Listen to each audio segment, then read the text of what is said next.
ప్రధాని నరేంద్ర మోదీ పిలుపు మేరకు ఎల్బీనగర్లో బీజేపీ నాయకుల ఆధ్వర్యంలో ర్యాలీ చేపట్టారు. బిఎన్ రెడ్డి నగర్ నుంచి వనస్థలిపురం వరకు జాతీయ జెండాలతో విద్యార్థులు ర్యాలీ నిర్వహించారు. ఎందరో అమరవీరుల త్యాగ ఫలితమే నేటి స్వతంత్రమని రంగారెడ్డి జిల్లా అర్బన్ అధ్యక్షుడు సామరంగారెడ్డి అన్నారు. ఆగస్టు 15వ తేదీన ప్రతి ఇంటిపై జాతీయ జెండా ఏర్పాటు చేయాలని కోరారు.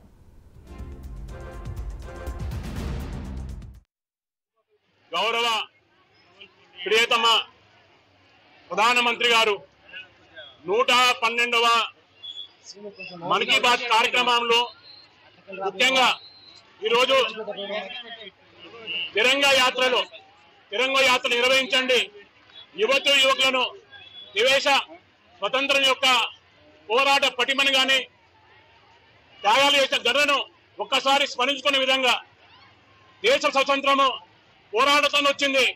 ఆ పోరాటాలను ప్రజాస్వామ్య పథకంగా ప్రతి పౌరుడు కూడా అందాలని చెప్పేసి దేశ ప్రధాని మొన్న మన్ కీ బాత్ కార్యక్రమంలో పిలుపునివ్వడం జరిగింది. అదేవిధంగా ఆ మహానుభావులకు ఘనమైన నివాళులర్పించే విధంగా ప్రతి ఇంటి మీద కూడా ఈరోజు తిరంగా జెండా ఎగరవేసే విధంగా కార్యాచరణ చేయాలని చెప్పేసి దేశ పౌరులకు పిలుపునివ్వడం జరిగింది.